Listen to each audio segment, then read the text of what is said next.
Right, just a little mic test.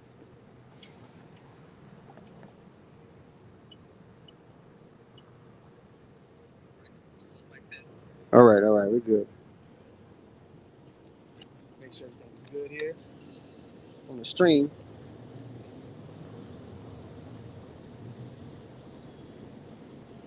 Okay. All right, Shalom. It's your brother Thon. All right, first and foremost, I want to give all praises to the Most High, Yahweh, Bahashim, Yahweh Shai, Bahashim, Rakah HaKodash. I want to give double honors to the apostles and the elders, a great millstone. I want to say Shalom to all the brothers, of course, the few sisters who are pursuing this truth in sincerity. May the blessing of election be upon your house. Getting started up here, brothers will be trickling in here soon, and we'll have campus normal. You know what I mean? So the first precept I want to go to, get it up here.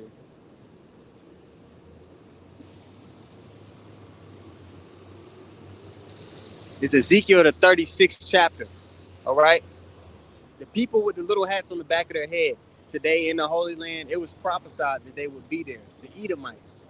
Okay. If you're trying to identify who Esau is today, it's very clear signs in the scriptures for you to identify these people. And it also lets us know what they will be trying to usher in, their plots, their plans, so that they can get the blessing back. Because that's what they're motivated by.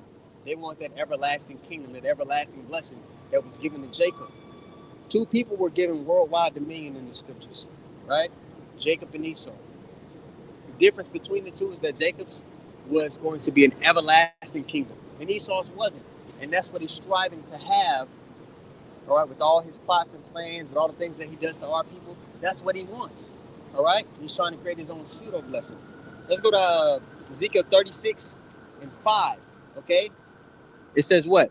Therefore, thus saith the Lord God, surely in the fire of my jealousy have I spoken against the residue of the heathen and against all Idumea. Idumea is the Greek way of saying Edom. Okay, so we understand who it's addressing here in verse 36. It says, which have appointed my land. What's the Lord's land? All right, the land of Israel. And that little slither of land that they have today, that's not going to be all the land that's given to us. It's going to be much bigger than that. Okay, it's going to be a much bigger portion of land that's given to the family that's from the heavens. You see? Let's read this again from the top. Ezekiel 36:5. Therefore, thus saith the Lord God, surely in the fire of my jealousy have I spoken against the residue of the heathen and against all Idumea, which have appointed my land into their possession with the joy of all their heart, with deceitful minds, the spiteful minds, to cast it out for a prey. So here is the first precept we're going to bring out to allude to the fact that the people in the Holy Land aren't the bloodline descendants of Jacob. And in fact, they're actually the Edomites. You have the priests and the rabbis over there today. They're pointing at America and the West, calling them Esau, calling these other Edomites Esau, when they're all Esau, when they all have a judgment pending on them. And we're going to get to witness it. Abaratazah, we're hid in the day of the Lord's anger. There's a recipe to receive that hiding in the midst of all the evil and the chaos that's going to take place. We'll get into that as well. But a great judgment is pending on this nation of people that is in rulership. You understand? Okay, let's go to Luke 21:24. Okay, really quick. And I'm going to go get it's one in Isaiah that I want to. But let's go to Luke 21:24. Let me pull it up. Okay, Luke 21:24. It reads what? Let me see.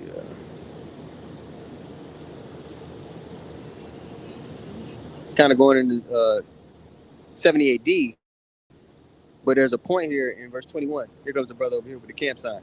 This is Luke 21:24. It says, and they shall fall by the edge of the sword and shall be led away captive into all nations. So our people, we were led away captive into all nations. Shalom, brother. Shalom. You good? Yeah. I got you. Yeah, so we were led away captive into all nations, and we would even begin to look like those other nations. The way that the Lord discerns lineage and the way that the world does it, two different things. You're going to have features from mother and father, but the Lord attaches the spirit of a man to the seed that he came from. So your father determines what nationality that you are, according to the scriptures. But read this again from the top. Luke 21:24. It says, "And they shall fall by the edge of the sword, and shall be led away captive into all nations. And Jerusalem," get this, is what we wanted, "and Jerusalem shall be trodden down of the Gentiles until the times of the Gentiles be fulfilled." So the people that land was promised to, they wouldn't be in the Holy Land in our time. Okay, they would be displaced and scattered. All right, that's why we always go into the diaspora. Or we always hear the term when you listen to it, we say the Israelites scattered abroad, scattered Israelites, dispersed. You understand? There's a scripture in John 7:35, if you can get it for me. All right? We were dispersed amongst the nations. We're not going to be in the Holy Land, albeit they're going to be little remnants of people who are living over there that are Israelites. But the bulk of the nation of Israel will be scattered unto the nations. And the predominant place they would be in before the Lord's returning is Babylon the Great, where the great deliverance is going to take place. When you understand prophecy, it's hard to be lied to. You understand? Yeah, whenever you got it, brother, you can bring it out. This is John chapter 7 and verse 34. It says, "Ye shall seek me and shall not find me, and where I am, thither ye cannot come." So the disciples, they're going to try to ponder, where's the Lord going to go? Where is he going? Check out what they said. Verse 35, it says, "Then said the Jews among themselves, Whither will he go, that we shall not find him? Will he go into the dispersed among the Gentiles?" The dispersed among the Gentiles. The word there in the Greek is diaspora. Okay? So there were Israelites by blood in these different lands that began to keep the ways of the other nations. Walk after their gods. The same way you was over here celebrating Halloween, putting paint and bullshit on your face. Same thing was going on back then. All right? That's not a custom that your forefathers would keep. That's not a way that the family from the heavens is supposed to partake in. Yet you had Israelites in these scattered lands keeping these ways. So what did the Commonwealth being the Israelites that remained in Israel, that grew up Israelites, held on to their customs the best way they could, right? They looked at these scattered Israelites as heathen. So they would call them Gentiles. So here in John 7:35, will he go into the dispersed among the Gentiles and teach the Gentiles? Because there was Israelites among those people. Not in the sense that the gospel and the covenant actual heathen could partake in it. No way. No way, Jose. All right? Read that one more time, brother. I know you got something. You can bring that out too. This is John chapter 7 and verse 35. It says, "Then said the Jews among themselves, Whither will he go, that we shall not find him? Will he go unto the dispersed among the Gentiles and teach the Gentiles?" So now, right there, that verse should give you an insight into what was going on back then. Why Paul was going to all these different churches amongst the old Grecian Empire, amongst the Romans and things like that. Because there was Israelites scattered among them. He didn't go to Moab. He didn't go there. Why? Now, although there were Israelites scattered there, but the bigger portion, because of the Greek captivity, because of the Hellenization of our people, they were in those lands. So that's what's being expounded upon in the New Testament. You understand?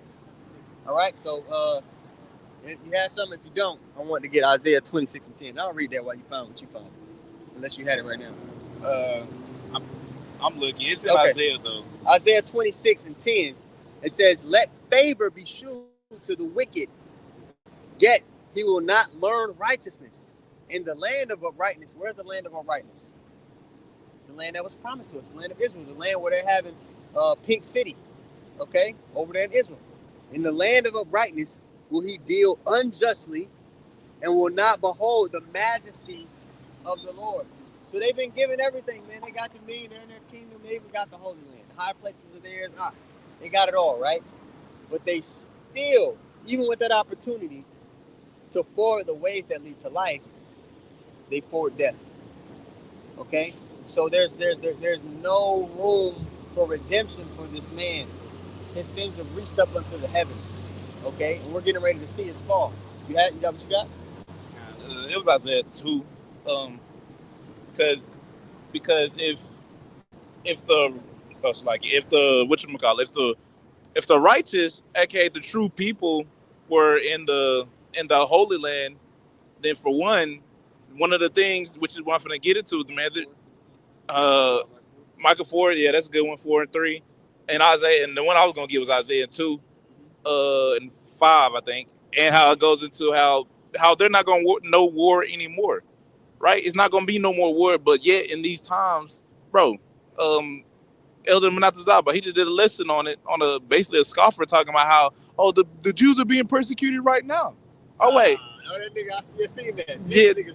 Yeah, and he just really just basically just pretty much hold the shit out of them, basically without even realizing it, telling them they're like, oh yeah, they're being persecuted right now. Oh, so if they got the Holy Land and they're being persecuted, then that can't be the people, because it wouldn't be no war. God, you say you about to say? Yeah, I wanted to say something. Yeah, also, why are the small hats being persecuted? Because everybody's realizing that they're in power, and they're putting a harsh reality on the people. Persecuted in what sense? Can we look up that word persecution? Let's look up the definition of that word persecution. Okay? Nobody has any physical infrastructure or power within a society to really do anything to the small hats right now. That's why the Lord's going to be the one to take them down. Okay? The Israelites wouldn't have that kind of dominion and power and be all woven into the infrastructure when it comes to making decisions and policy in the latter days. So, these Christians, they don't understand prophecy. All right? And if you can't understand prophecy and can't grasp it, why is that? Well, Revelation 19 and 10. It's because you don't have the spirit of Yahweh Shah, who you ignorantly call Jesus. These people, the Lord isn't dealing with them, so they can't see the fullness of what this is about. They don't long for the kingdom of heaven to be established, so they'll make stupid ass arguments like that, like the small hats are being persecuted. Bullshit. You got it. This is a Google definition. I feel like it does it justice, if you don't mind. It says persecution is the systematic mistreatment of an individual or group by another individual or group.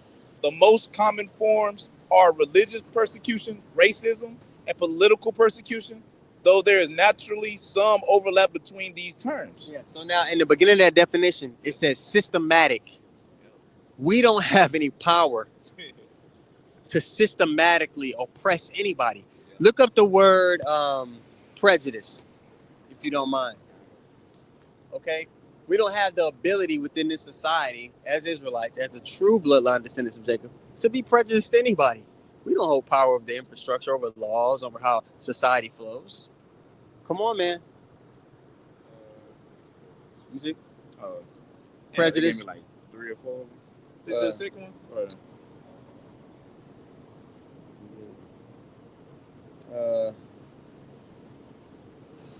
It says law cause harm to state affairs. We don't have any power in the state's affairs. We don't have any power in the nation's affairs. Okay? It says harm or injury that results or may result from some action or judgment. So to cast judgment within the place, you have to be a part of the judiciary system. You have to have sway and power within the judiciary. We don't have that. Yeah. So who are they being persecuted by when they run the judiciary system in every nation? That's bullshit. When you see Jake trying to cope for the white man, trying to exclude them from the destiny that's written for the people in it. Let's go back to Ezekiel 36, okay, and 5. The people that are in the Holy Land before the Lord's return will be Edomites. I just read Isaiah 26 and 10. The land of uprightness, they shall deal in justice. And it coincides those people with the wicked. Okay? You got it, bro. God, this is Ezekiel chapter 36 and verse 5. It says, Therefore thus saith the Lord Yahweh, surely in the fire of my jealousy have I spoken against the residue of the heathen and against all Idumea. Idumea, the Greek way of saying Edom, that's the Edomites. Yep. Go ahead. Which have anointed my land into their possession. Appointed our land into their possession. Oh, so I said, Edomites would be what? In the Holy Land. Exactly. Until the Lord returns. And we know that when you go to 2nd Ezra 6 and 9, you can get that. So now We know that the Edomites would be in the Holy Land pursuant to the scriptures, pursuing the prophecy. Prophecy is chief. Prophecy makes the bar too high for a fool. But you got it. Now, this is 2 Ezra chapter 6 and verse 9. It said, for Esau is the end of the world, and Jacob is the beginning. Right there, there's 3 words for the word world in the scriptures. You have what? Oikomene, which is the whole inhabitant world. You have the word cosmos in John 3 and 16, which is a specific and orderly arrangement. Here, the word for world is aeon, which means an age, a dominion, a rulership. So Esau will be the end of the age before the kingdom of heaven's age started, which is an everlasting age. So this lets us know that Esau will be in power in that last age. Also, when you check it out, hey, Shalom, brother. Shalom, the heavy hitter pulled up. All right? yeah. So when you piece it together through prophecy, you can clearly identify who the wicked is. You can clearly identify who the enemy is. You can clearly identify who's who and who's not. All right? So read that one more time for me, brother. I know you got something. You bring it out, man. You know. This is 2 Ezra chapter 6 and verse 9. It said, for Esau is the end of the world. The age, right? Go ahead. And Jacob is the beginning of it that followeth. So the real descendants of Jacob, they would start to rule after this age where the Edomite is taken down. The same Edomite that in Ezekiel 36 have appointed our land into their possession. The same small hats, the same people that what? Make the decisions for all the nations a part of NATO and the EU. People look at America as the big bad. But who tells America what to do? So then you have to ask yourself, damn, they surely fit the description of the people that came after the working of Satan. Let's go get that real quick. 2 Thessalonians 2 and like 7, 8. Hey, Shalom, Zaquan. Shalom. Let's go get that. And then we're gonna look up some words there too. Because then we're gonna figure out, okay, because it talks about lying wonders in 2 Thessalonians 2 at the bottom. Now, when you look into the words, it's going into what? That technology that he's going to be able to push to deceive people. Who's in the forefront of that? What nation of people are in the forefront to push that in society? Is it these people on the sign? Is it the Arabs? No, it's the damn white man. Like, what are we doing? But when you don't know prophecy, people could play with you. People could play in your face and say bullshit and make these dumbass arguments. All right, that's why prophecy makes the bar too high for a fool. When the fucking scoffer come up, you ask them questions about prophecy. That's it. Because they don't got the spirit of Yahweh Shah. So they gonna fall flat on their fucking face. I'm tired of these fucking Christians always popping up. They just annoying. What the Elder Yashimama said last week at camp, he said the Christian is like an unwanted woman. They just keep popping up. They want to talk. Bitch, I don't want to talk to you. You got that precept, brother. Whoever got it. Here you go. You said 2 Thessalonians 2? Yeah, 2, and just get down to it. His coming is after the working of Satan. Hold this for me. Okay, I got you. His coming is after the working of Satan. She's talking about 7,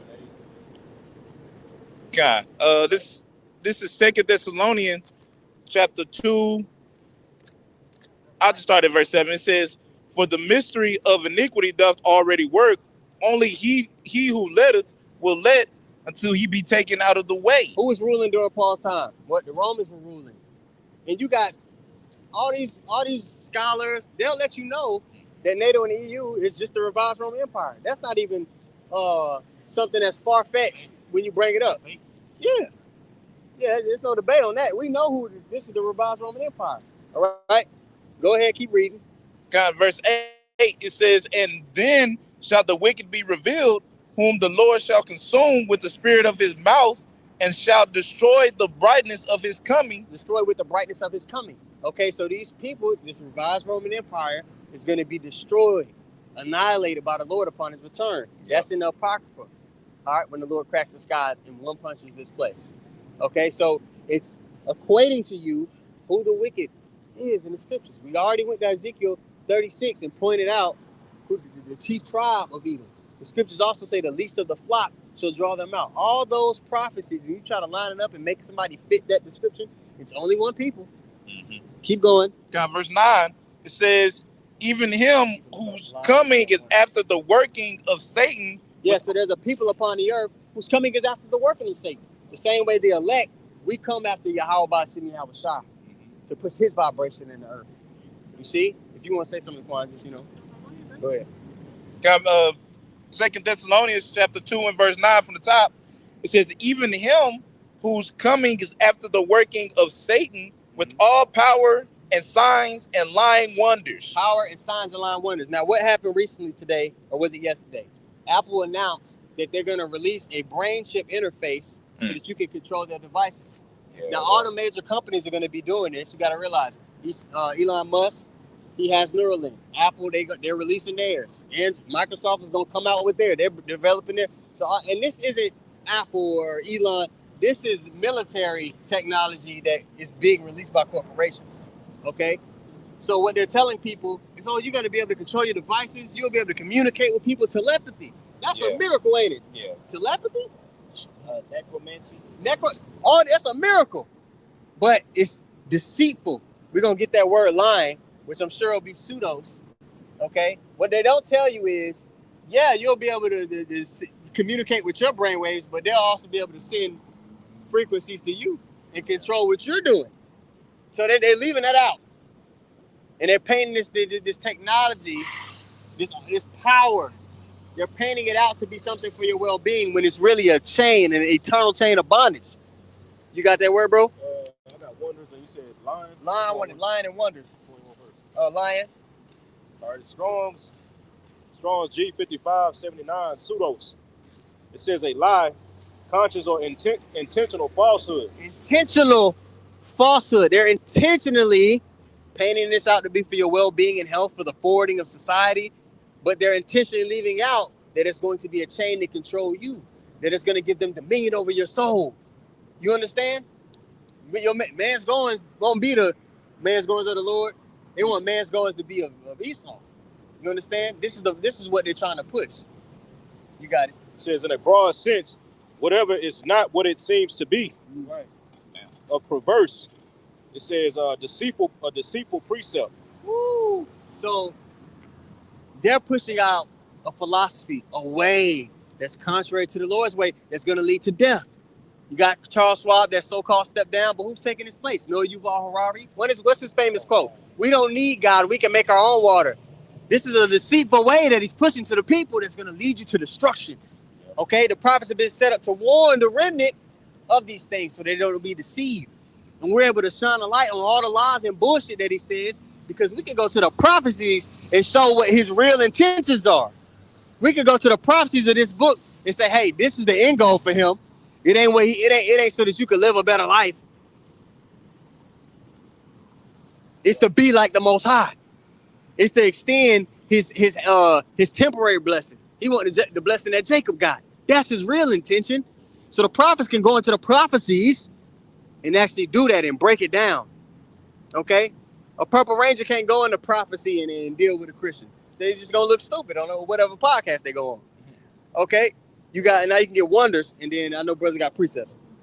Huh? Yeah, I had something too. Oh, go ahead, brother. It's Revelations 13:1. It says, and I stood upon the sand of the sea and saw a beast rise up out of the sea, having 7 heads and 10 horns, and upon his horns 10 crowns, and upon his head the name of blasphemy. So basically, John was seeing this system that we're seeing right now, man.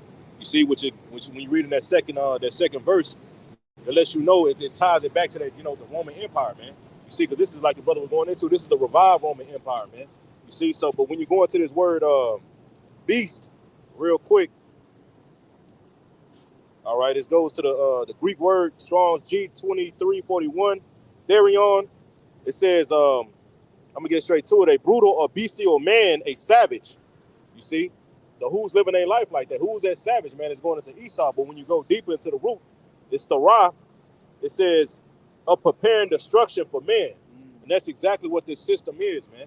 You see, like the brother was going into, Esau is bringing all this technology under the guidelines of convenience, when really it's a snare, man. You see, Esau, it tells you in the book of Psalms that, Esau lays snares privily, you see, but within that snare is what? Convenience. Convenience is that bait that's baiting everybody in, and once everybody takes that convenience, you know what I'm saying, it's going to trap them, man. You see, in this system that like the brother said, ultimately, this system is being forwarded as it's going to further you. You know what I'm saying? It's going to make you better. It's going to make you beyond what you are now. You can be smarter than the computer. You know what I'm saying? If we put this technology in you, when really it's going to make you base, man. You see, you're going to be subject unto his will now. You're going to be like the beast man. The scriptures, you pick that beast term because to be a beast is to be without order. Yeah. You understand? So you people, y'all just have succumbed to the flesh the same way Esau, going all the way back to giving up his birthright, succumbed to the flesh. Jaquan, you got something? Psalm 55:21. The words of his mouth were smoother than butter, but wool was in his heart. His words were softer than oil, yet were there drawn swords. Ooh. So, like the brother was beautifully bringing out, he's going to use this technology, to mesmerize the people, enchant the people, to galvanize them, which means to like electrify, galvanize them to integrate with technology. You know what I'm saying? Which we know to be Revelation 13 and 16. That's it. And technology is getting so intimate with people. People don't see that. Some people are going to be willing, and then you're going to have some people that's going to be harshly persuaded, if you will, to take it. This is why having a foundation is so important. And understanding the will of the Heavenly Father by Yahweh, which is the true name of who the word Eli called Jesus. All these things are said to happen, and with that understanding, that's why we come out here and preach prophecy. Because prophecy is everything that's supposed to culminate to who? Coming, Yahweh coming. That's it. Yet these Christians, you talk to them, bro, they don't agree with the New Testament breakdowns. Yeah. Even within denominations, you got post-millennialists, premillennialists, millennialists, people who believe in rapture, limited atonement, all of these theological jargons, which jargon means like a vocabulary that's particular to a topic, right? Right? We're talking about theological school. So all this, those fancy words I just named previously, they have become like the oral law. People see that and they subscribe to those things, and it's all centered in ambiguity. You believe what you believe. I believe what I believe. You're a pre-millennials. I'm a post-millennials. I'm a triple O. Yeah, man, you listen to these Calvinists, man. They be set tripping each other, man. They gang banging like a motherfucker. You don't know what they believe in, but they all agree that us on this sign ain't those people. Yeah. Which is another, testament to the fact of who we are. You understand? So again, a great deception is getting ready to be pushed on you by way of this devil's technology, by way of him trying to smooth talk. He been pimping your ass. It's been pimping. Stop falling for it, Jake. Okay, let's read that precept again in 2 Thessalonians and get the word wonders this time. God, this is 2 Thessalonians chapter 2 and verse 9. Yeah, verse 9. It says, even him who's coming is after the working of Satan with all power and signs and lying wonders. Mm-hmm. Just a word for wonder, Strong's G5059, Taras. It says a prodigy, a portent, a miracle performed by anyone. Okay, a miracle. So again, you got these companies, they're gonna be releasing this technology to come. Yeah, you could just go to work. You at the desk. You could whatever you think. It'll just be on the email. It'll be in the computer. You're gonna get so much more done.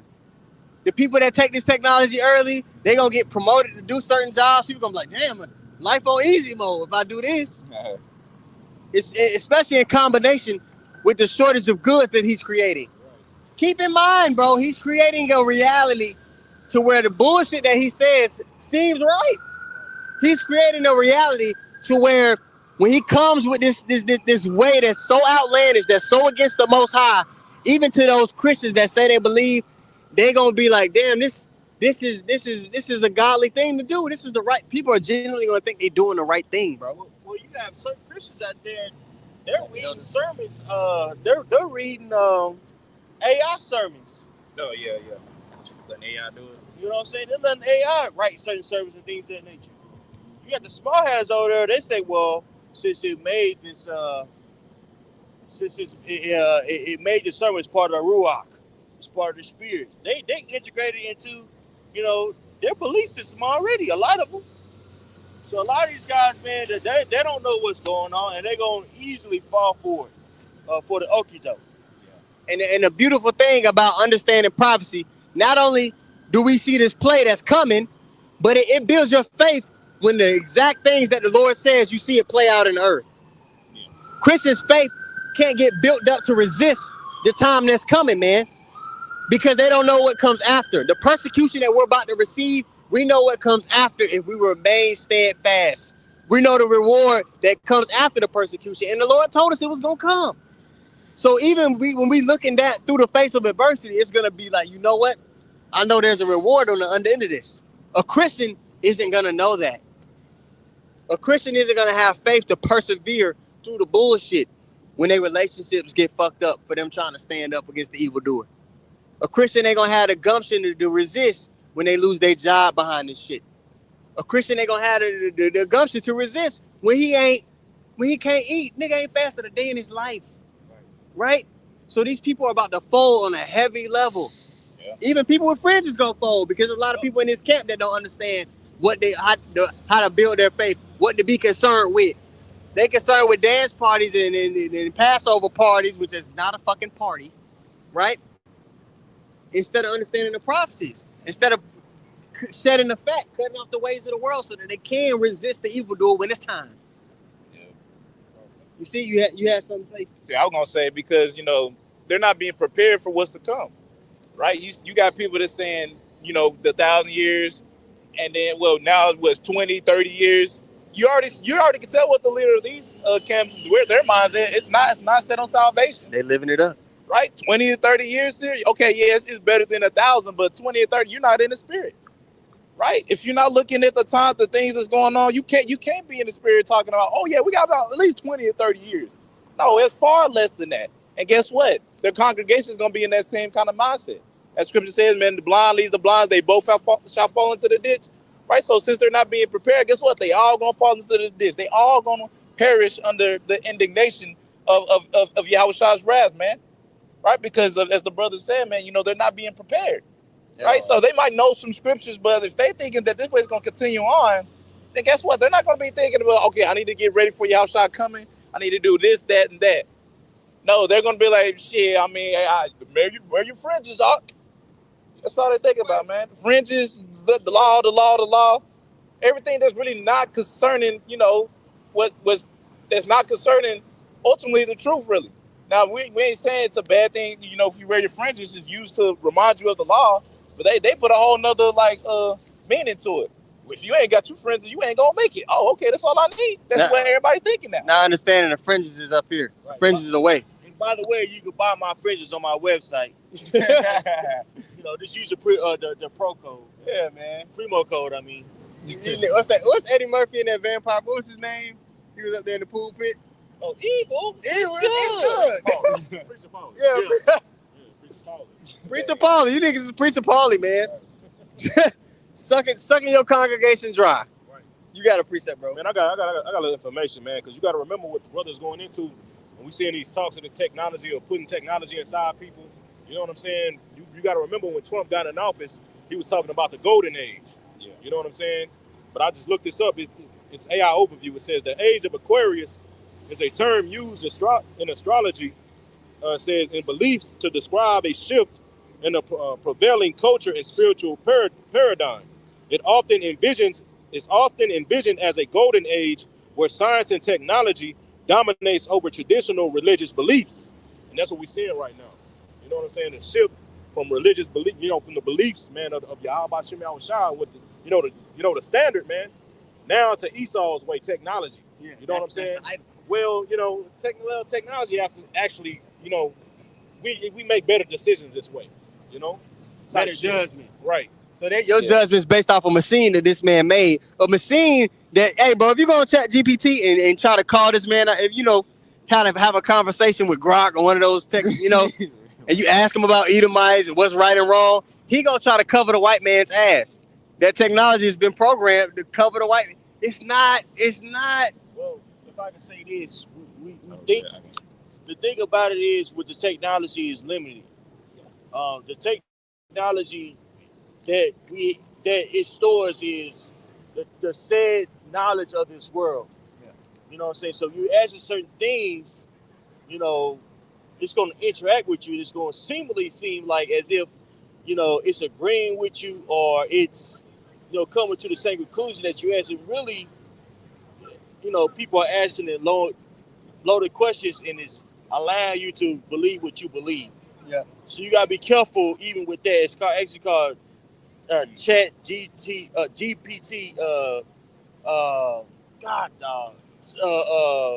Psychosis. So when people on Chat GPT for X amount of time, asking them religious and philosophical questions, to where at the end of the session they come out floating, think that they're the next, you know, savior of God. Yeah. You know what I'm saying? So saying all that to say, use the word but don't abuse the word. Yeah. The foundation is what we believe. Yeah. You know what So I'm saying? you like I was, yeah, that's a great point. People think, oh yeah, but when you ask ChatGPT about who the Edomites are, it ain't gonna do that. It's gonna say, oh, we can't say for sure. That shit it's a demon. And this shit's not spiritual. It's not a replacement for the Lord's judgment. Is the point I was wanting to make to y'all. So, you know, like, this shit is a snare in every way. Everything he set up is a trap for your mind, for your time, for your resources. Everything is a fucking trap. Sorcery. Yeah. So again, we looked up that word wonders, lying, wonders, intentional deceit, man. And you people are gonna fall for it. Hook, line, and sinker, bro, because you don't have the spirit of Yahweh Shem Yahushua. Okay? But a great judgment is pending on this man, which makes us smile on the inside. All right? That gets me up in the morning. And, hey, look, we another day closer to getting up out of this bitch. Yeah. It made me smile on the inside when Apple said, "Oh, we have our own brain interface." Because we out of nowhere. Out of nowhere. That makes me smile knowing the prophecies. It's like, oh shit, it's moving along. Also makes me smile because you're gonna have the false teachers gonna have to address shit like this. Yeah. The more prevalent it gets. And watch, they gonna start fucking tap dancing. Nigga, that's not what you said last week. All right, so even with that being said, the Lord is making it clearer and clearer who his men are. We're just like, okay, yeah, it's a reassurance to us that, hey, man, we're on the right path. Call out Yahweh Shem Yahushua. You allow me to be with the right group of men to have the understanding, to see the truth, not to be lied to. You understand? You got it, bro. All right, God. It's Psalm 64, and I'm gonna start at 5 in the AMP. It says, They encourage themselves in their pursuit of evil and evil agenda.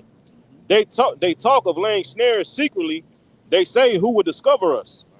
It says they devise acts of injustice, saying, we are ready with a well-conceived plan. For the inward thought of it in the heart of a man are deep. Salaka, yeah. Can I get something for you? Hey, y'all can look this up for yourself, bro. This is going to cnet.com. Elon Musk, it's a colon that says, we are summoning the demon with artificial intelligence. Yep. Right. It says Elon Musk, a chief advocate of cars smart enough to park and drive themselves, continue to escalate his spooky speech when it comes to the next level of computeration. The malicious potential of artificial intelligence continues to freak him out. With artificial intelligence, we are summoning the demon. Musk said last week at the MIT Aeronautics and Astronautic Department 2014 Sentinel Symphonium. Hopefully I'm saying that right. You know all those stories where there's the guy with the petrogramming and the holy water, and he's like, yeah, he's sure he can control the demon, but it doesn't work out. Hey, if I can make a point too, even when you look up this dude called Jeffrey Hinton, he's so-called a godfather of AI. When he was so fascinated with the brain. When you look it up, in the interview he said himself, like, he wasn't even trying to create AI. It just happened on his own, bro. You know what I'm saying? And he quit. Yeah, and he quit Google in order in order to warn people about it, man. Because when he was hired with Google, he couldn't speak against it, so he quit. You know what I'm saying? In order to warn people, hey man, we need to. This shit can get out of hand, man. Then you know it's a fucking entity, bro. Bro, the shit that they're seeing behind closed doors is different. There's a lot of spiritual things that they get to see on the left hand side that is like, oh shit, right? We dealing with something else, bro. When Elon Musk, I remember the interview when Elon Musk made that statement, "We summoned a demon." Yeah. The other statement he made during that same interview was this: he said, if this we go to hell doing this, we wish we know there's no hell. But this is the statement the man made. We go to hell doing this, I don't mind going because I know I'm not going to be the only one. Yeah. This is a man that's in the mindset of he don't care. The Edomites don't care about dragging the world down with them in their judgment. Exactly. For them, it's all or nothing. They either succeed and override the prophecies of the Lord, or they go into captivity. So they really got nothing to lose. Yeah. A man with nothing to lose is dangerous. He'll do anything. There's no hold back in him. Right. He's willing to take it anywhere. So we're telling you that this is the man that's in rulership. This is the man that's telling you, oh, this is good for you. No. He has no intentions. He's like, they seen that reel some years back with that little white kid. He flipped over the Thanksgiving table.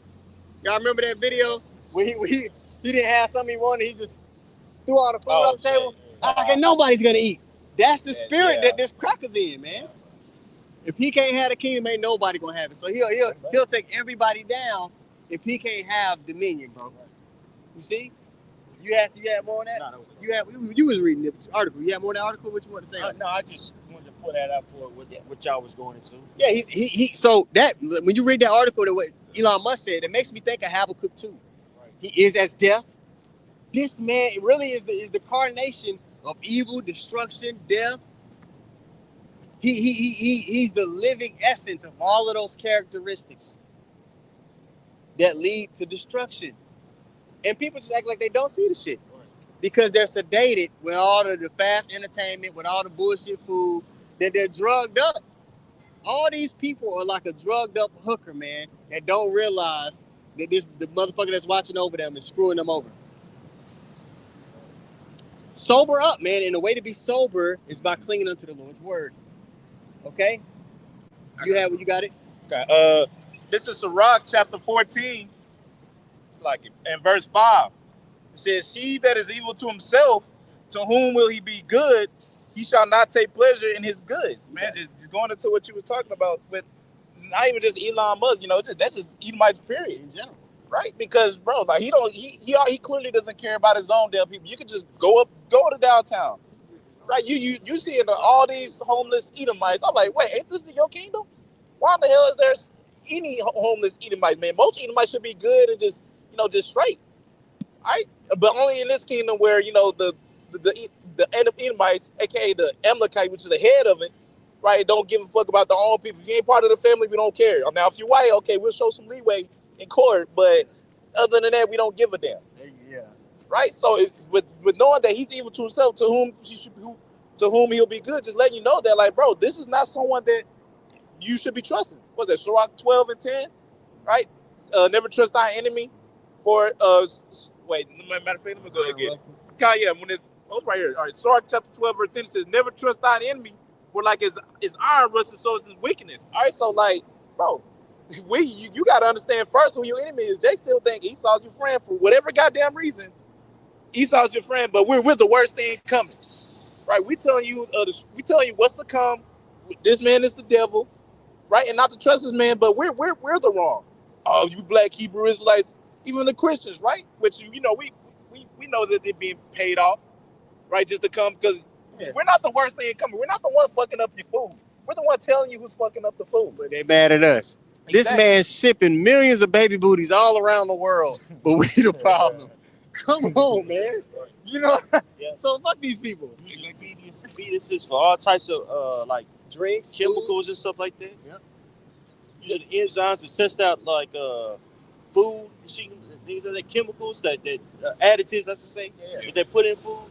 So when they grow meat, y'all remember Good Burger, the Mondo Burger? Oh yeah, the Mondo Burger. So a lot of the elders going into, they use fetus cells from Planned Parenthood and abortion clinics and stuff like that. They use those for research to study how to grow meat. So they'll take that cell, they'll add chemicals to it, and over time, tissue and meat will grow, formed from a person, and they sell it to you in a burger. That's right. These people don't even realize they're cannibalists. That's what Beyond Meat comes from. It doesn't come. The research I've done, it doesn't come from necessarily like the brother going into like the fetus, but they use genes from like a cow, and they reproduce it, and you know what I'm saying, and add it into like the soy and all that. You know, when you eat it, it's like, damn, this tastes like meat. Yeah, it tastes like meat, all right. Yeah. Right. They I'm sure they do the cattle, but hey, this man be lying. I know. I ain't trying to shut down. Man, fuck these people, man. I don't even fuck no more. I really don't. Okay. I'm sorry. I've been niggas that took my page. Hey, no, fuck that. They took my page. You remember a couple weeks ago? They took my page in the middle of camp like a month and a half ago. Yeah, I remember You remember that shit? While you was This nigga, man. Anyway, they really, you're really eating.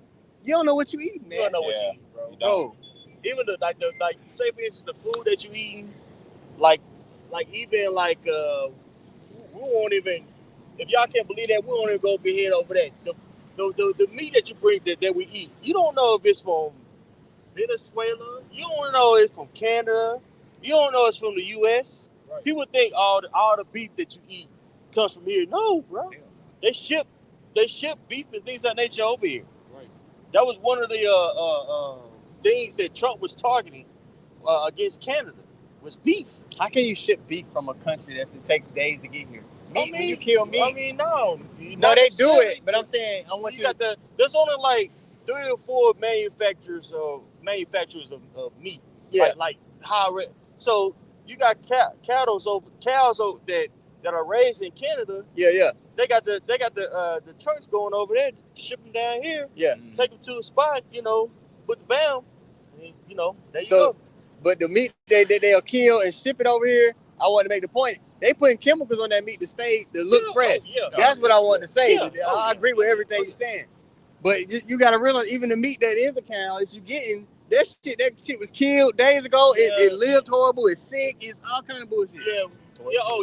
Oh yeah, definitely. Like when you pull up to a truck stop and you have like a live cattle truck by you, man, it stinks. I haven't experienced that yet. Yeah, it stinks very, very bad, bro. Because hey, they're defecating in that cage, bro.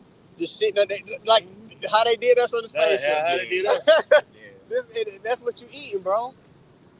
So do you understand that the state of your meat that you put in your body has a chemical effect on you?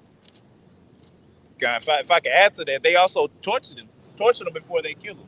Oh. Like I remember seeing the video on, bro. They're like a cow for them. They would literally put a cow like on a little wheel thing and spin his ass around, just torturing him to death, but not put him out of his misery.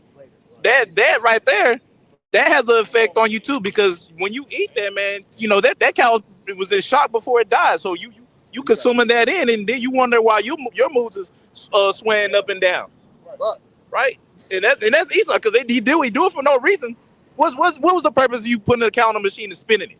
Yeah. There is no reason. And now your baby mama at the damn meat fucking steakhouse eating this meat that's all fucked up. Yeah. She come on with the demons on her fucking with you. Exactly. Yeah. She looks at the car. She act all holy around you, but get in the car and listen to some goddamn Cardi B. Yeah. You know what I'm saying? Or stop somewhere and get you some damn McDonald's and come home with all types of spirits on it, because that food. It was cool earlier. What happened? Exactly. Yeah. She went out for lunch and listened to some music and got possessed. And it came back home. Fuck with you. Yeah. Ate some people. Yeah. I don't need no nigga. Bitch, shut up. Proverbs 12:10. A righteous man regardeth the life of his beast, but the tender mercies of the wicked are cruel. Right? So this man, he has the whole ecosystem really in captivity on some subjugation. Hey, what a lot of people don't talk about is the insecticide that's going on. There's a huge amount of insects that's being just killed off, man. Fucking up the ecosystem. and that's gonna mess up the ecosystem because who eats the bugs, the frogs? Who eat the frogs? The birds. You know what I'm saying? That's why you have episodes of a huge flock of birds just pass the hell out. Well, they probably couldn't find anything to eat. Flying and looking, Right. Flying all across the country like, damn, what shit? There used to be food here. Right. Exactly. Shit, look at the farming industry, man. The beef industry here in America, man. That's videos on it. You know what I'm saying? On how Esau treats these animals, bro. The dairy industry, for an example, man. Yeah. You see a dairy cow's life, they can live up to 20 some years, but in captivity, that shit is pushed down to like 5 to 10 years. Yeah. And those 5 to 10 years, Esau is constantly impregnate them, so that way they can produce milk. So after they drop a baby, they constantly just wearing them out, bro. Yeah. You see it. Then once they dead, he knock them over the head and then ship their ass off, bro. And then got them confined to the point to where they can't even fucking, like, bro, their legs are so through, they can all they can do is lay down. Yeah, they can't even use their fucking legs. They can't stand up because their legs, they not working. So their legs are so weak. They sick, and that nigga gonna kill it and feed it to you. Read what you read that. Read it. Look what the brother found online. So I just Googled, does the U.S. buy meat from China? It says, yes, the U.S. does import beef and some other meats from China. Right. You see, it says, but not all types of meat are eligible. Yeah. It says the U.S. imports a variety of beef, including from China, and but also other countries like Brazil, Australia, and Canada. Now, meat coming all the way from China, bro. Yeah. The shit been dead. It's starting to decay. But it'll get here, they'll slap some chemicals on that shit and wrap it up, put it in the grocery store and tell you that shit's good till June. Bro, pink slime. Bro, the nigga, it's a certain amount, you know what I'm saying? Because some of that shit, bro, we eating meat with shit in it, with fucking rat feces and rat in that shit. This Esau got a law that it can only be a certain amount of it. It's 2% of feces can be in your food. And rat meat, and then it's okay. But if it's over that percentage, then it's not, you can't sell it. Bro, what the fuck, bro? We gonna give you food, okay? It's legal to have a little doo-doo in your food. I don't want no doo-doo in my food. Yeah, right. The scriptures talk about we will be in this kind of living condition.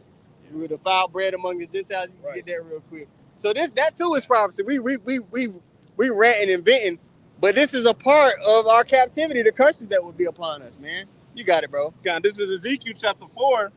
At verse 13, it says, and Yahweh said, even thus shall the children of Israel eat their defiled bread among the Gentiles, whither I driven them. Defiled, tainted, corrupted.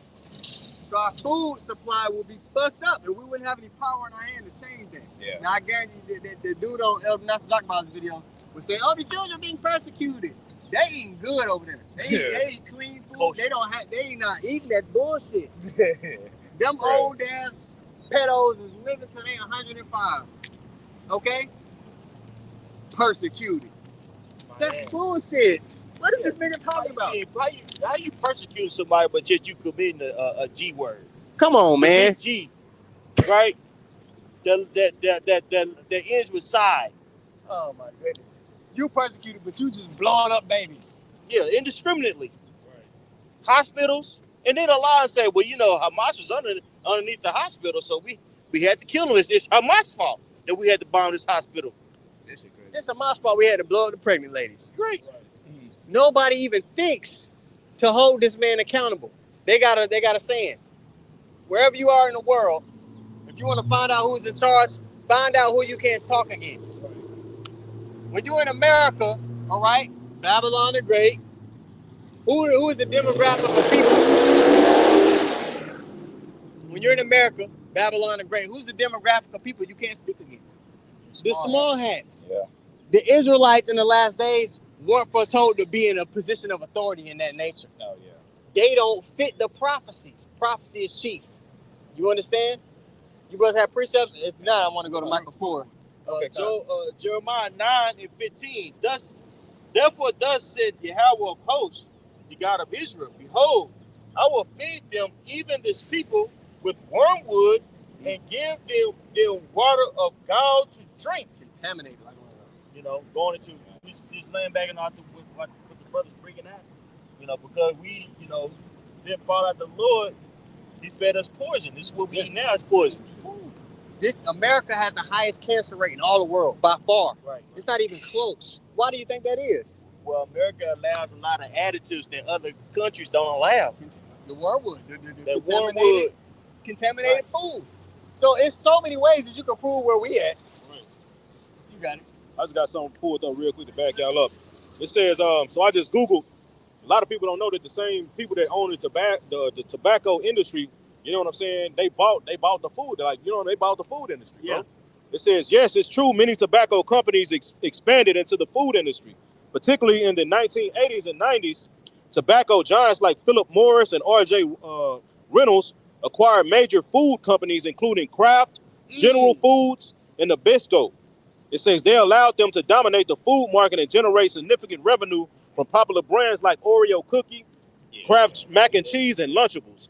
Hey, now we know the fucking cigarettes got over 500, 600 fucking chemicals in it in one fucking stick. You know, including cat booty juice, man. Literally, cat booty juice, bro. I remember that. I remember that The video. nigga, yeah. Nigga smoking cat booty juice, bro. Bro, So I don't know. So imagine the food, the shit, the chemicals in the food. That's why when you look on the back of your fucking label, it's over 60 goddamn ingredients and Right. crackers, bro. and they pick names for them, so you have no idea what it actually is. I'm in a good job, but I need to open up. May 2nd, I was robbed at the convention. The whole nation of Israel was robbed. All right, and we're gonna get restored by Yahweh Shem Yahushua. I wasn't being funny, but well, his whole nation was robbed. That's why we are pleading the crime. Right. You understand it? We worried about the dominion of the earth.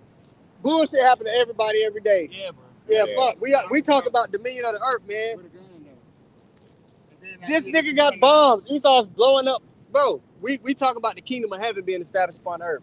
We talking about big shit. Fuck this place. America gonna burn. Fuck the people here. They gonna die here. That's right. Okay? We're worried about the kingdom of heaven being established. This white man is killing everybody slowly.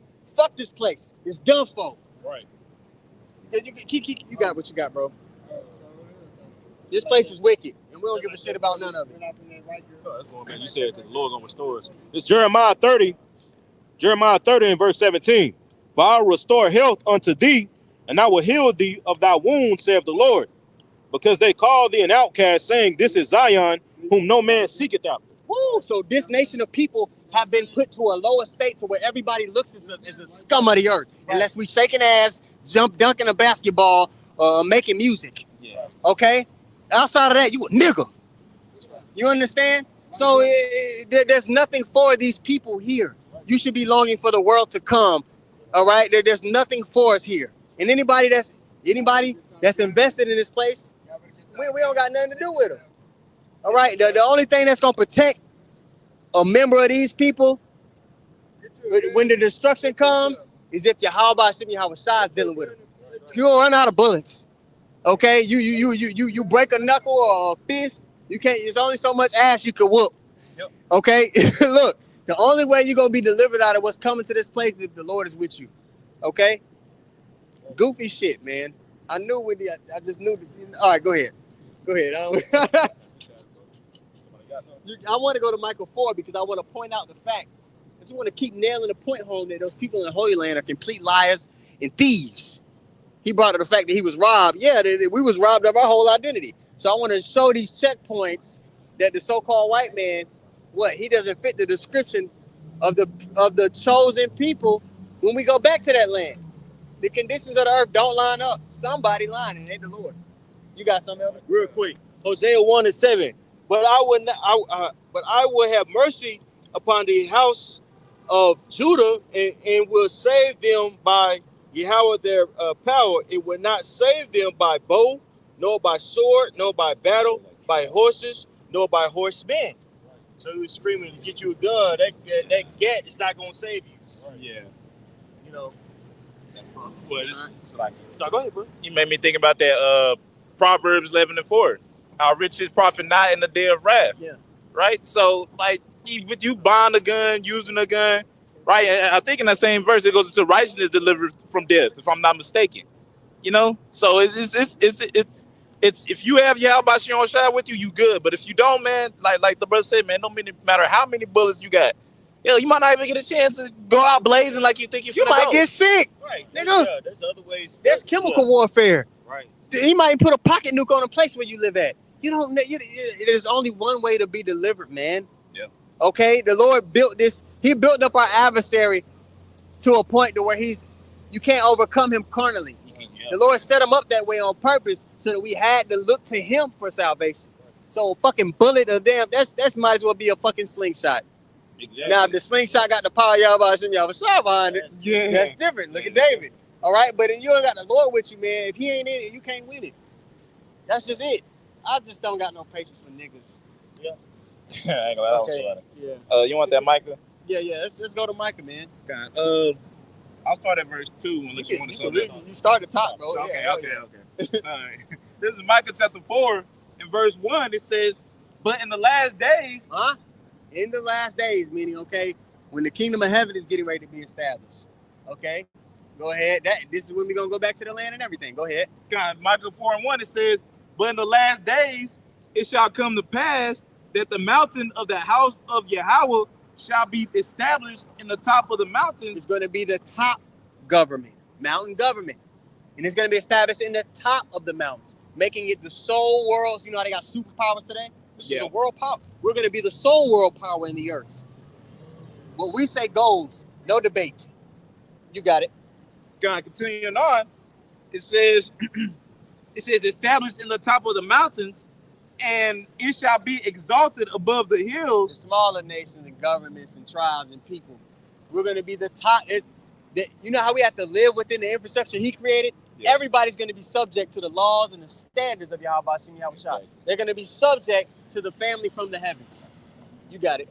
God, continuing on, it says, "Exalted above the hills, and people shall flow onto it, and many nations shall come and say, Come and let us go up to the mountain of Yahweh and to the house of the Most High of Jacob, and he will teach us of his ways." Nations are going to flow unto this government, this family of people, to learn the ways of righteousness, to learn how to do everything from business to agriculture to art. They're going to be excited about it. Exactly. They're going to be like, hey, man, I'm trying to get up to Israel. It's going to be like, you know how back in the day, a kid from Texas be like, man, I want to go see what New York look like. That's going to be people coming up. Yeah, it's going to be a big deal. It's going to be like my life will be complete. I got to scratch that off my bucket list. If I could just go to Yasharala, man, and get to really see the people, see one of the elect people. You know how, bro, people was passing out and dying when Michael Jackson came out of concert. Oh my gosh, yeah, I saw this. The Lord gonna let him outdo it? Hell no. Yeah. Okay. Mike used to stand on stage looking at people. Yeah. And Europeans were just passing out. You know what I'm saying? How much more so when Yahweh Shai returns, man? The man that's gonna change the whole entire world. I'm talking about new technology gonna be implemented in the earth. Yeah. Clean. They talking about clean technology now. Wait till we get the technology of the chariots down here on earth, and how much this earth is going to thrive, man. It's going to elevate. You know what I'm saying? New continents going to be built. This one ain't going to be inhabited. Yeah. New continents going to be built. The earth going to get bigger. Yeah. You know what I'm saying? Many mansions. Being able to travel space, wormholes, all that stuff, man. And the earth ain't even fully inhabited. Yeah. There's huge portions of the earth where there's just no people. Shit, look at Texas. Right. There's big parts bro, the map fucked up. They don't even show you the real size. Oh my goodness. Bro, we're about to enjoy the earth. But again, going back to the point, them people over there, they not the people. They don't fit this description. When we go back to the Holy Land, this is what's going to be happening. Go ahead, bro. God, back in Micah chapter 4 and in the middle of verse 2, it says, "And he will teach us of his ways, and we will walk in his paths. For the law shall go forth of Zion, and the word of the Most High from Jerusalem." So the law, the ways, the infrastructure, okay? How different worlds are established. You talk about the music world, the agricultural world, all right? The media that's pushed. Their instruction is going to be given for all of that. Guidelines is going to be given for all of the industries in the earth. From the family of the heavens, whatever you're into, there's gonna be a lane for you in the world to come. to do it in righteousness. There is nothing here. Don't be a goofy ass nigga and be attached to this place. Let that old nigga go. That old nigga don't get to go up in the chariots, man. Yeah, the Lord know you interested in things, just things you want to do, and you know, He gave you those desires. Exactly. But He's letting us know that in the kingdom of heaven we get to enjoy those things in full. Yeah. You got it, bro. This is the book of Jeremiah. Jeremiah chapter 45 in verse, I'll start at verse 4. It says, thus shalt thou say, verse 4, it says, thus shalt thou say unto him, the Lord saith this, behold, that which I have built I will break down, and that which I have planted I will pluck up, even the whole land. And seeking this is the Lord talking basically to Baruch, you know what I'm saying? It says, and see it, this is the point, and seekest thou great things for thyself? Seek them not. For behold, I will bring evil upon all flesh, saith the Lord. But thy life will I give unto thee for a prey in all the places whither thou goest. So that he was telling them, man, look, bro, don't seek great things for yourself, because I'm about to destroy this place. I'm gonna destroy the land. You know, that's what he was telling them back then. How much more in these times, man? You see, why would you be out here trying to seek great things for yourself on this side, knowing that America is gonna be destroyed, man? Our main focus should be on the ministry, man. You see, pushing forth the will of Yahweh Shem Shai, and ultimately trying to be covered in that time, man. You see, we thinking forward, just like our forefathers. Our forefathers had what they call it, foresight. They can see, they saw it, like the scripture said, I think it's in Hebrews, they saw the promises afar off, man. Yeah. You know what I'm saying? And we see it, man. We thinking of forever, man. You see, these niggas thinking of right now, man. This shit is gonna perish, like it says in 2 Peter, bro. You know? We thinking of forever, man. We want a true legacy, man. Because the true legacy, the last thing that's gonna stand, man, is the legacy, what we doing right now. And I think you make that point, man. What you doing right now is gonna, you know. Right now you're building your eternal reputation in the heavens. The elect are going to be of that cream of the crop, because their people are going to know, damn, they was in the chains of darkness and still stood stiffly. This is a different caliber of man. So their reputation is going to be attached to how you were moving this last go round. Yeah. That was it on that. Now's the time to prepare.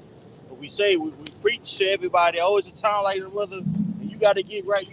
We got to make sure that we're fully persuaded in our own minds individually, man, to catch that hill. Okay, right. We have to know that things are going to get worse out here for ourselves, and understand that the elect are going to pass the test. There's going to be some very trying times in the near future. You know, if I can say, and it starts now, man. You know what I'm saying? You got to prepare your mind now, man.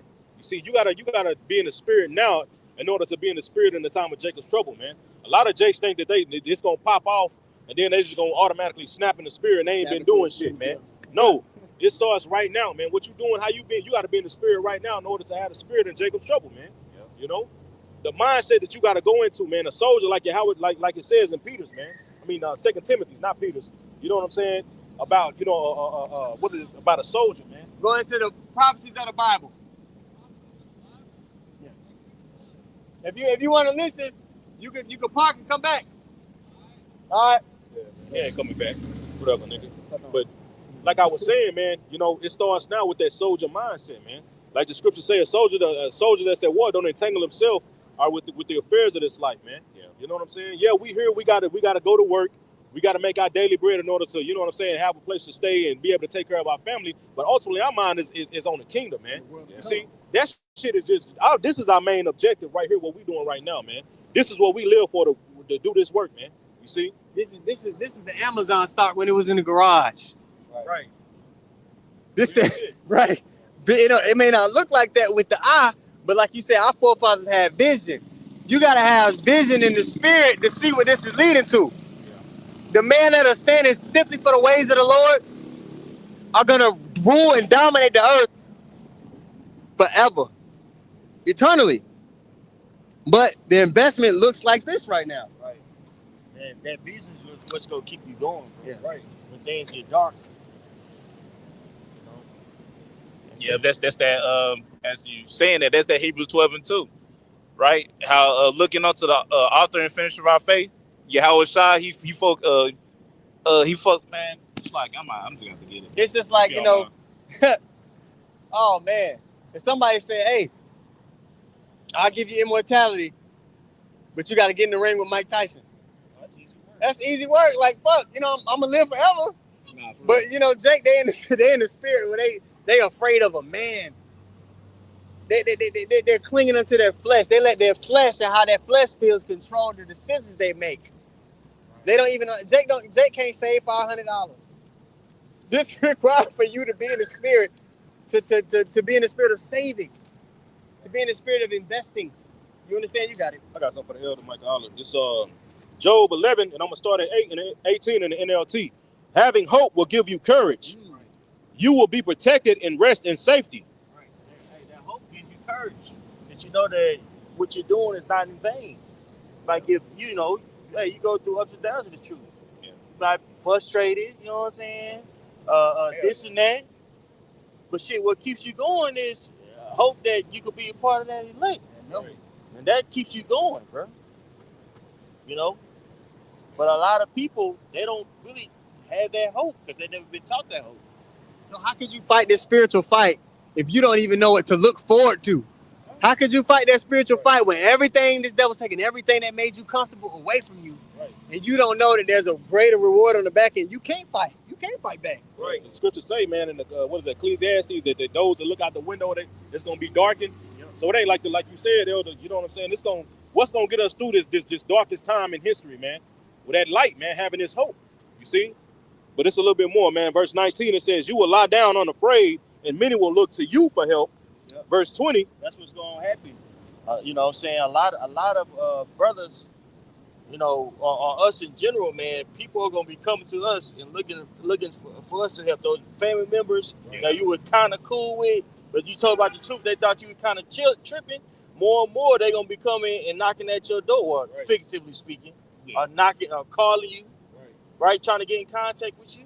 Right. Hell yeah. You know what I'm saying? We're gonna shine like the stars of heaven in that thing. Then it's gonna be known. It's gonna be known who's who, what's what. Right. Because all this bickering back and forth and debating and all that's gonna go out the door when you can't eat, bro. You ain't gonna wanna. People. These Christians and folk come along. They gonna want to get into prophecy when that squeeze happens. Right. Can't do it. Then we gonna see. Right. We gonna see. You know what I'm saying? That's why every man gotta be fully persuaded in their own mind. You know what I'm saying? This is why we're such in an advantageous situation. And like the brother said, you take advantage of it, bro. Right. You know, take advantage of, you know what I'm saying, trying to, you know, get into the spirit while you still can. Man. You know, especially if you got children, you want your children to make it, your gal. Right? It's all on you as a man. Right. You gotta have a foundation. Before anybody else. Lot's daughters got saved because he was the one. Right. Exactly. It's on you. It's on you. It's on you, not on anybody else. Right. A lot of people build their platform off of proving other people wrong. Everybody can tell you what they don't believe in and who they don't like, but can't nobody tell you what they willing to die for. Right. Yeah. Or live for. Yeah. These people ain't living about shit. Right. Fuck. I'm sorry. No, it's good, bro. Go ahead. Job 11 and verse 20 in the NLT, it says, but the wicked will be blinded. They will have no escape. Yeah. Their only hope is death. Right. So these people, they going on day for day. You got a few females out there still trying to be a bad bee on Instagram, not knowing that they supposed to be starving in the next couple of days or weeks or whenever it pops. Hey, they're saying that these terrorists, we're going to still feel the effect of it by the end of May. Yeah. You know? Sure. The rail, well, you know, with the shipping I've been noticing, it's been a lot less. It's getting, I'm like, damn, it's less loads. It's less loads. You know what I mean? In the field that I work in, bro, we got to order ports and particular things like that. Bro, we ain't got shit. We done put an order in, bro. We ain't got shit. We don't know when we going to get it, bro. Right. So that lets you know, man, this shit is grinding and ceasing, bro. Real talk. What off? Yeah, right. Real talk. That's right. The grinding is ceasing. Price gaps are going to be happening. It's going to be very difficult to get food. You know what I'm saying? For at least for a little bit. Yeah. Because you got to understand, there's going to be rumors upon rumors. Right. Just like during the time of the Lord, when he came back, there were several famines. Well, after he died, there was in the time of Acts, there were several famines that went on before the actual destruction of Jerusalem. Right. So this is going to be occurring, you know what I'm saying, on top of war, fomenting, and really already going on top of social unrest, on top of AI. So it's gonna be like a time like no other, bro. If you don't have your foundation right, you're not gonna be able to pass this test. And a lot of people, they don't have a foundation At all. a lot of people, man, they live a life of nihilism, which means a life of meaningless. Yep. Meaningless. You know what I'm saying? Gratification of flesh. Right. Just indulging in the flesh. Consumerism. When that is taken away, these people are going to turn to brute beasts. Man, these people, a couple miss meal. They say it take 9 meals for a society to miss before all chaos break out. Man. 9 meals for these people is what, 3 days? Because they eat 3 times a day. Yeah, these big boys out here, all they need is one day. All they need is one day for the news to say, hey, there ain't no food out here. You need to go and you need to stock up. And people are going to be acting a fool. People were slapping, were boxing over some toilet tissue. Over big screen TV on Black Friday. Right. And that's in the green tree. Right. These are we're dealing with perpetuated adolescents here, man. The average person doesn't grow emotionally from 12 years old, bro. Right. Look how the average person acts. They just big ass kids. Big old kids, man. We up here teaching this nigga with missing his front teeth. You know, the Lord clearly been judging his ass. We talk about the scriptures. He sat here for 30, seconds and stuff. I got robbed. Yeah. That's a childish. It's like you don't see, like, what the fuck are you talking about? They think it's church. They think we out here on some Black Power tip and we out here telling people about Jesus and he wanted to give a testimony. Yeah. No, we ain't on that tip, bro. Just to add to your point, I brought that up just so that people are very childish in the mind to where they can't understand the scenario that they're in. They walk into a room, they don't know how to be. They don't got home training. You know, your parents, you ain't got no goddamn home training. These motherfuckers ain't got no home training, man. They don't know how to navigate the world around them, which is why people have no conflict resolution skills. They don't know anything that makes them uncomfortable in their life is the end of the fucking world. They're children. And a lot of that shit, especially in this young generation, is due to this technology, man. You see? Because at one point in time, when you done had this technology, your kids were outside playing and communicating. That helps with what you say, problem solving, resolution skills. Right, exactly. Kids playing and arguing amongst each other, that helps with that, develop that, man. You see, but now that's taken away due to this technology that's been given unto the children, man. Now they don't know how to fucking act, man. They don't know how to function with people. By the time, the brothers up here that grew, that knew life before social media, by the time you was 17, 18, you knew pretty much how to deal with majority every type of person.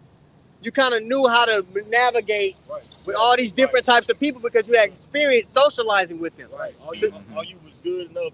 You was good enough at what you did. Yeah. Right. You know what I'm saying? Like this is me, so I can move like this. I can move like this. Yeah. Sure, but before social media, by the time, because I as a kid, I was well traveled. I got to be around all these different rooms and social statuses of people. So I was able to at least be in any room and have a conversation with somebody and just be there at least. These kids can't do that. Even if they got resources available to them, that social media has fucked up their attention span. Their understanding of how to socialize, what respect is, what do's and don'ts has been fucked up by social media and all these trends and what they see celebrities do. So they actually don't even know how to be decent. In a room where you got to show respect, where you got to be reserved. They don't know when and when not to speak. They just don't know.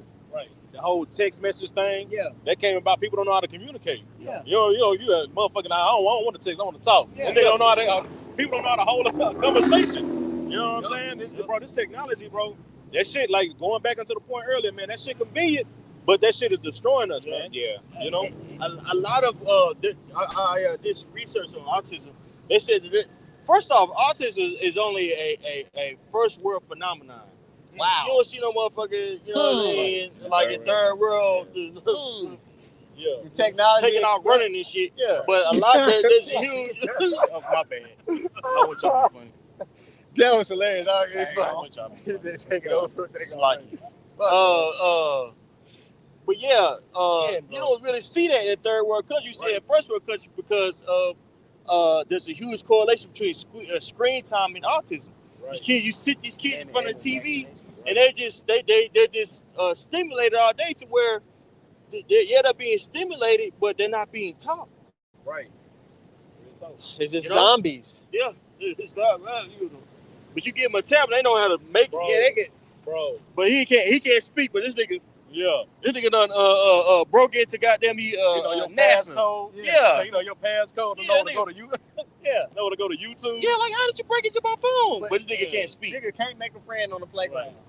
Yeah. And then the women is so damn, they so fucked up. They don't know how to actually deal and be with a man. Right. So on their side, they result to being on that I don't need that. They result to that as a defense mechanism. A lot of them. It's not even that they don't want to conversate and coexist with a man. They just don't even know what it looks like. They don't know how. So they result to that. Right. So they result to that programming they see on the phone as a defense mechanism to comfort themselves. Everybody is leaning on some bullshit that Esau gave them to comfort themselves. Yeah, it's scary. And that's exactly why people can't function today, man, because they rely off of social media. And when you look at social media, it's a whole bunch of bullshit anyway. Right? Living your life off of damn Instagram post. It's TV with real people. That's how I look at it. Yeah. You know? Yeah, it's like we walking and we're in a reality show. In a reality, and if people take that and they escape and say, you know, I'm a Facebook famous, like I'm known, I'm on Instagram, like, bro, that shit is not real. Right. On them damn apps. Don't believe what they showing you on them damn apps, man. This is a real world out here. It's real judgment that's about to play out. Okay? You about to be real hungry. Right. You about to be real thirsty. Right. You understand? You about to be real lost. All right? And this is when you get found, bro. Yeah. But again, you know, if it's in the story, that the Lord put in your story, then you'll get it. Yeah. But we know most of these people, man, I kind of see past them. Because I know they just food. Right. I know they missile food. You know? It sounds harsh or cold, but it's actually just the truth. And we don't look at death the same as other people do. We know it's not something that's final. So we know these spirits will be back. But this go round, most of them just gonna die. Yeah, they just need new rulership. Yeah. What can you do with somebody who has baby daddies? Yeah. Multiple, like plural, like not one. Yeah. Not one, plural. Yeah. What can you do with a woman with that 1,000-yard stare? I know that 1,000-yard. That woman that she done built with 150 niggas, she can't even pair bond. She can't even love her children the same because she been through so much dick. Right. So she just can't. Right. Yeah. She got so many spirits on her now that she can't even be a proper mother. Right. Which is what makes a woman's life full. Children, the multiplication of life around. That's what makes a woman life full. So you got women out here with that 1,000-yard stare that they don't even have they just soulless. There's nothing that can satisfy them. There's no point in living, really.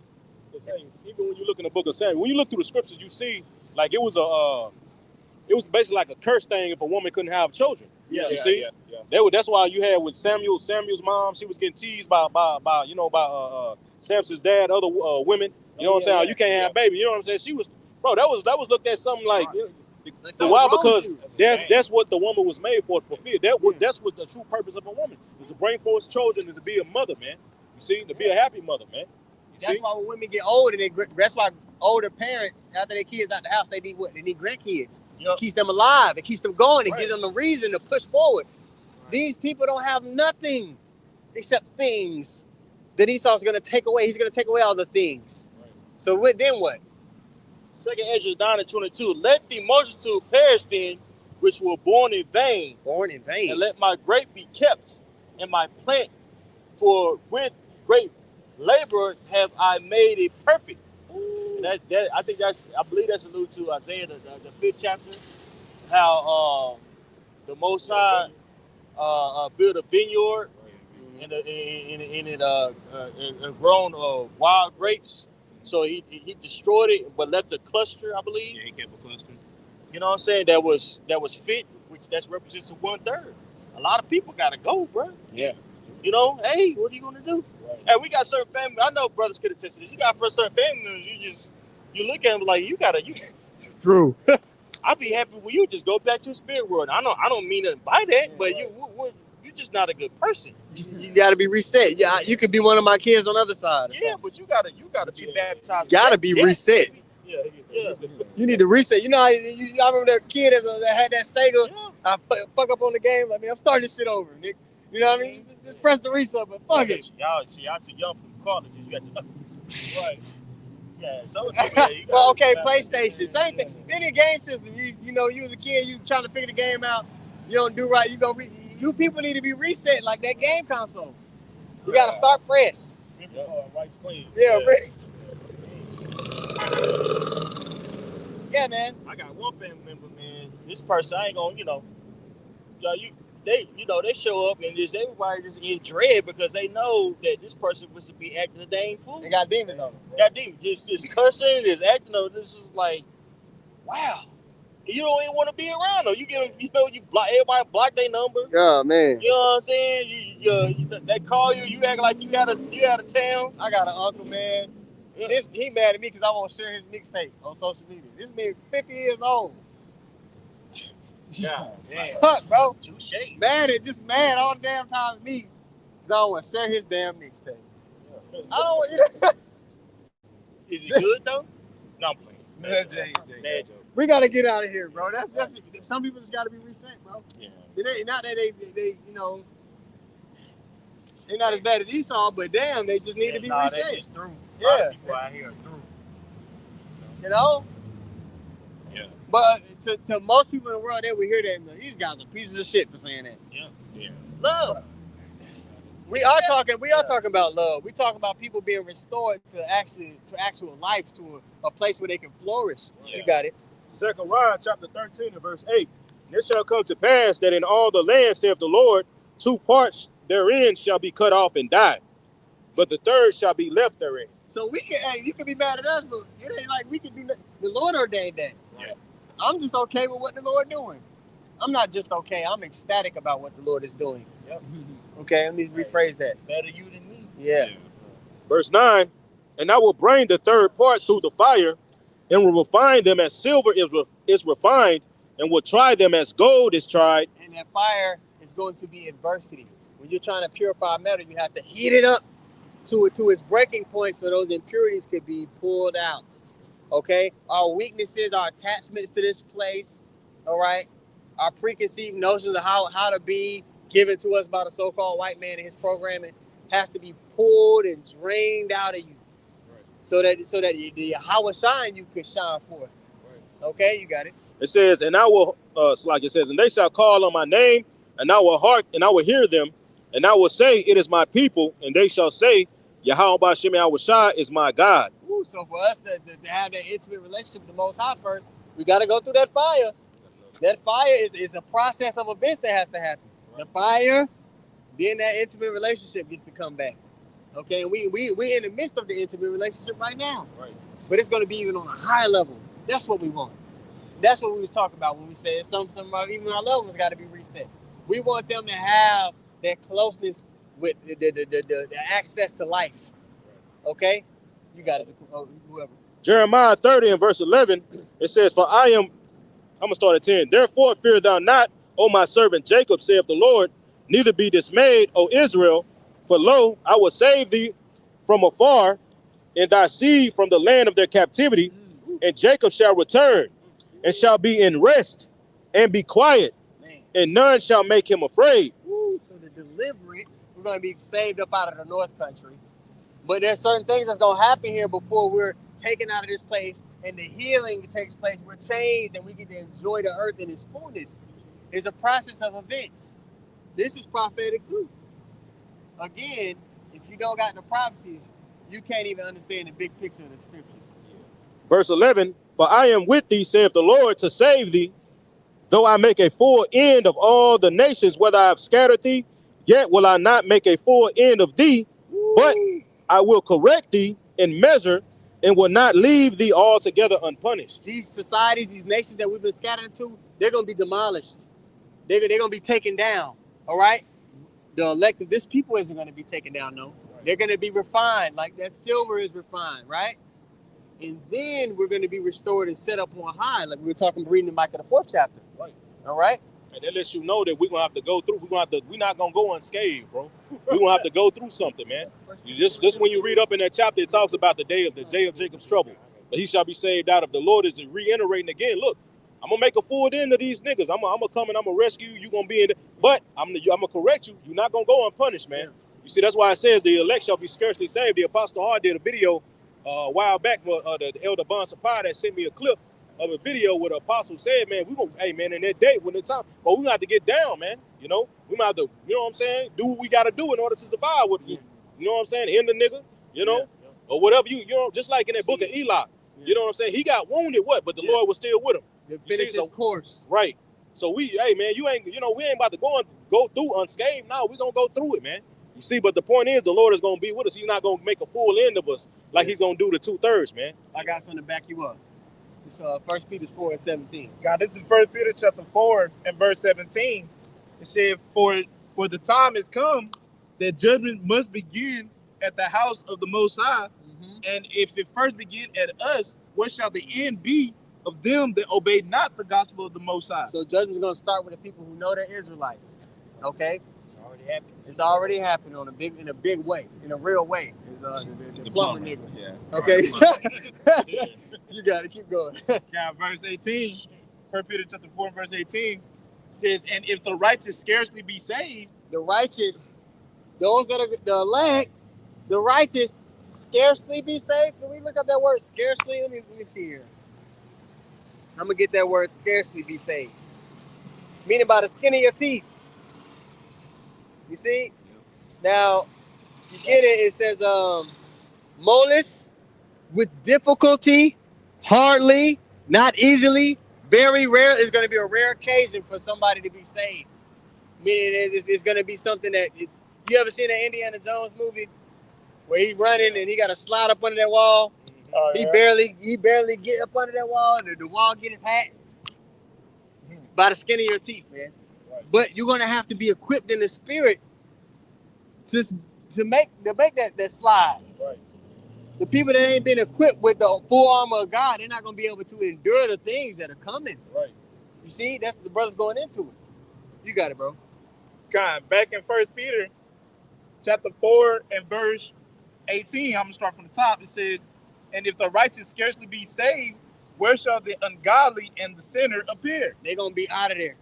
Even the 2/3 of our people, they're gonna be out of there, and these nations are gonna be out of there. Okay, just to back the brother up. That was it. You brother? Yeah, that was it. Wisdom of Solomon 12 and 22. Therefore, whereas thou dost chasten us, thou scourges our enemies 1,000 times more, to the intent, when we judge, we should carefully think of thy goodness, and when we ourselves are judged, we should look for mercy. Steal in the dunk. That's fire there. 1,000 times. You said 1,000 times? 1,000 times. The judgment, bro, that's coming upon it. We're gonna break them with the rod of iron. We're gonna have complete dominion. The kind of control that Esau's trying to have over us that we talked about in the earlier the sermon of camp. We're gonna have that dominion past that. We're gonna have complete dominion over these nations to where if we want to stop the rain in their land, we could. The scriptures say that. The stopping of rain, which is a metaphor given to you to show that we could cut somebody's agriculture off, meaning their food is off, meaning their economy is fucked up, the jobs is fucked up, their whole existence showing that we're gonna have complete dominion over people's reality. That's a big deal. So everything that Esau's trying to manufacture for himself is going to be given to this family of people. But we're going to do right with it because we're going to be changed in our inward parts.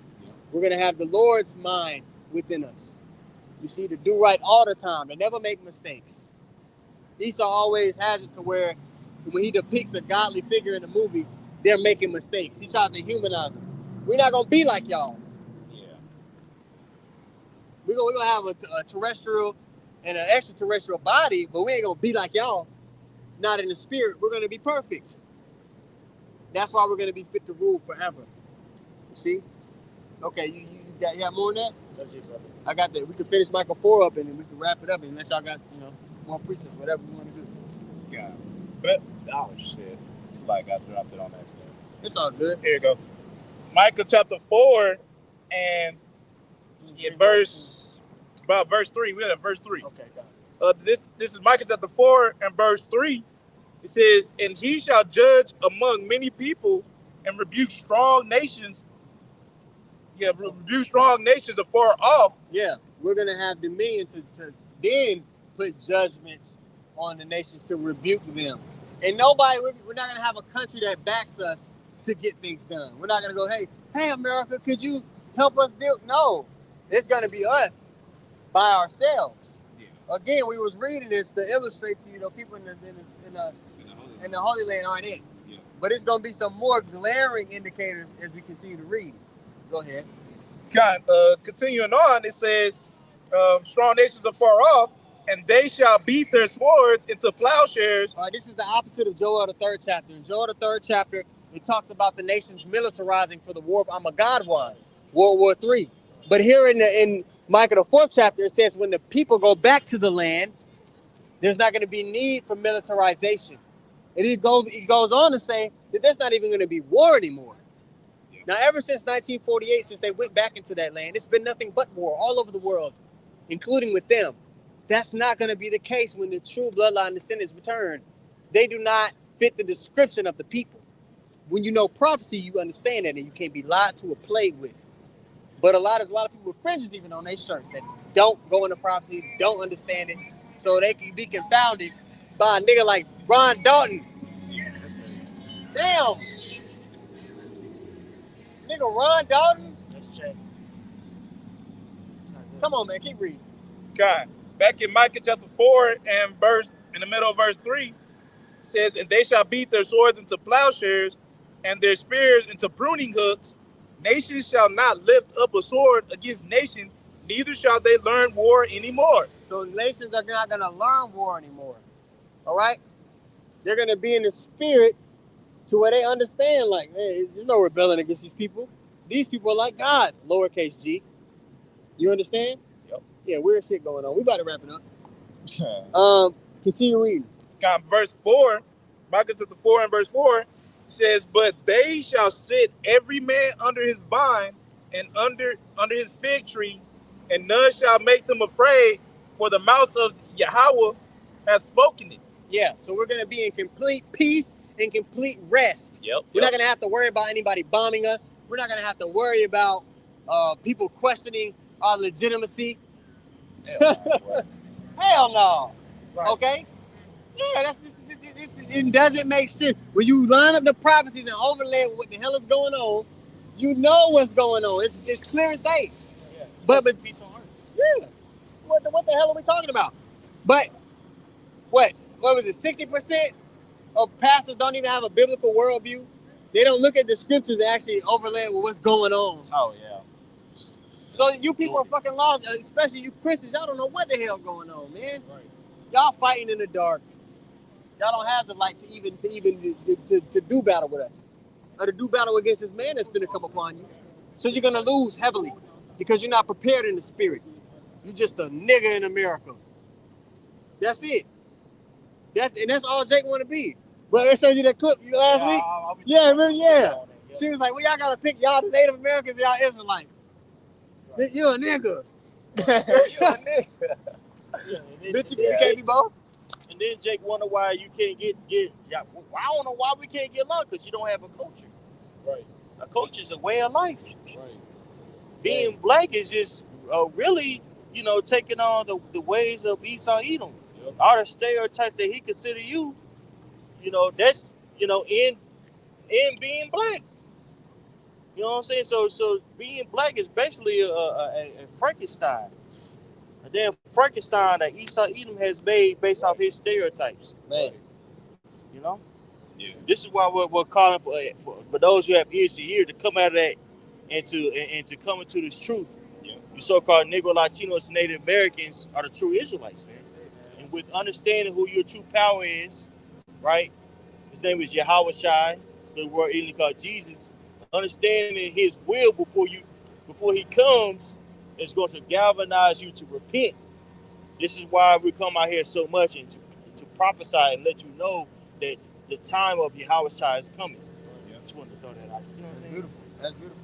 I feel like that was like a closing statement. You got something? You got anything? Well said. So I brought this out. The lesson was edifying. Once more, we want to give all praises to Yahweh, Ba'Shem, Yahushai, Ba'Shem, Rakakwadash. double honors to the apostles and the elders of Great Millstone. Shalom to all the brothers and, of course, the few sisters pursuing this truth and sincerity. May the blessing of election be upon your houses. Shalom. Shalom.